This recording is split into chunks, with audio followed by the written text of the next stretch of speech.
The manager of Marjorie Taylor Greene's 2020 election campaign has been ordered to pay $25,000 for his role in running a charity scam. Lovely. Of course, right? Now, The Guardian reports that Isaiah Wortman and his business partner, Luke Mahoney, must each pay $22,000 restitution, as well as $3,000 each in investigative costs and fees as part of a settlement with the Ohio Attorney General's office for operating a fake charity that capitalized and profited off the devastating East Palestine train derailment. So the two, along with co-founder Michael Pepple, created a fake charity called the Ohio Clean Fund, which sought donations for the victims of February's disaster and successfully raised $149,000 in donations. Now, that is a lot of money that could have done a lot of good. However, it did not, because it never went to them. Wortman and Mahoney had served as fundraisers for the campaign. So now, again, how much money did go to the victims? Well, none, really, at least not directly, okay?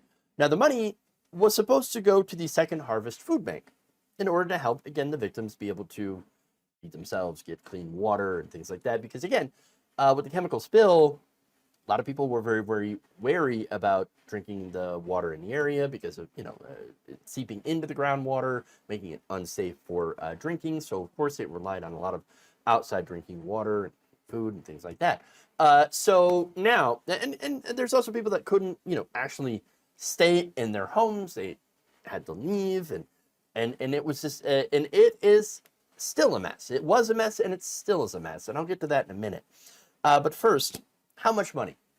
Well, turns out the food bank only received about $10,000. So out of $150,000, roughly, only $10,000 was donated.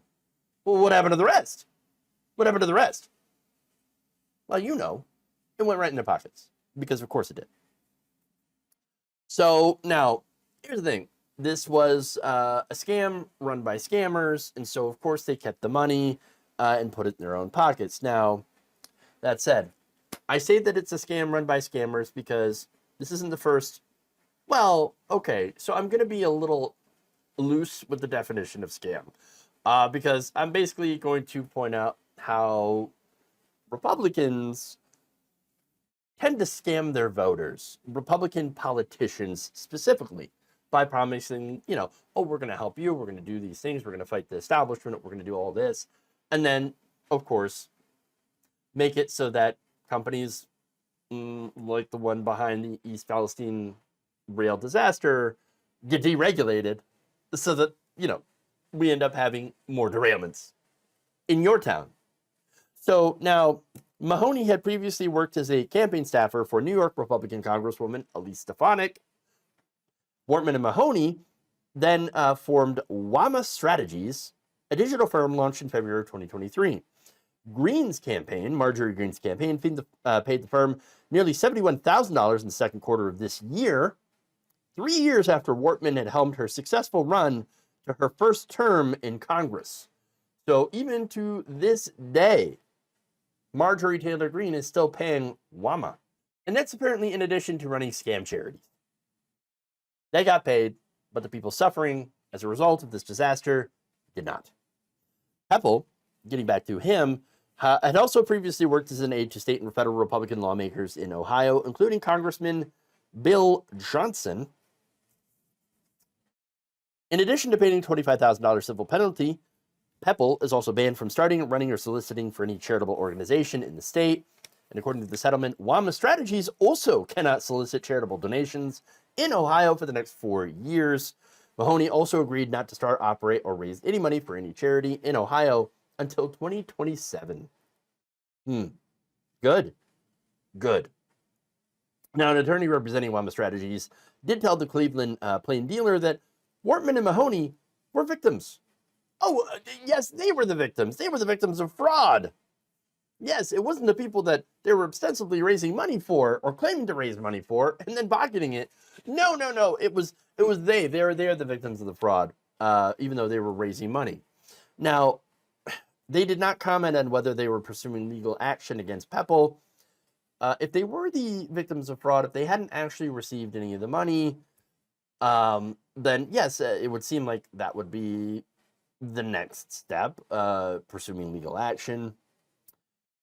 He also claimed that Wortman and Mahoney returned the rest of the donations they received after learning that there was no contract between the charity and the food bank. Again, based on your track record, guys, I'm gonna want to see some proof. Okay, let's see the evidence. Okay, let's see the the evidence that you returned the donations, or did they already get spent? I don't know. That's why I'm asking the question. Look, I keep saying it though. The right wing is a target-rich environment for scammers. And here's the thing. This was a worthy cause and is a worthy cause. And so that's what makes it even more egregious. It'd be a little bit more different if, like, say, like, oh, raising money for, again, one of Donald Trump's scams. Okay, election defense. All right, you're gonna give that guy money.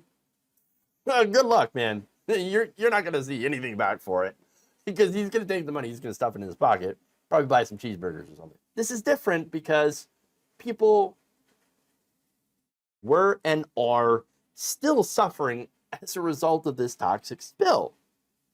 People in East Palestine, they are still dealing with these impacts. Independent university researchers found, and this is according to a Guardian report from August 4th of this year, they have found that 80% of residents they surveyed say that new symptoms they experienced since the wreck, headaches, rash, cough, eye irritation, diarrhea, are still present, and about 40% suffer from PTSD. I believe it. Residents also say that state and federal officials have downplayed their concerns and potential health threats, and even sometimes would offer conflicting information. So when I read this, I think immediately of Flint, Michigan, where they did pretty much the exact same thing. Now, residents also said that officials have told them that the rashes, headaches, and vertigo are not from the chemical exposures, but just they're in your head. Stress symptoms. It's just stress, guys. It's stress. Don't worry about it. Don't stress out so much. Oh, I'm sorry. We had a train full of toxic chemicals derail next to our house in our town. And we don't know. And then they burned it off. And now we have these symptoms. But you're just telling us it's stress. Well, yes, of course we're stressed out. But that's because we're poisoned. You let them poison us.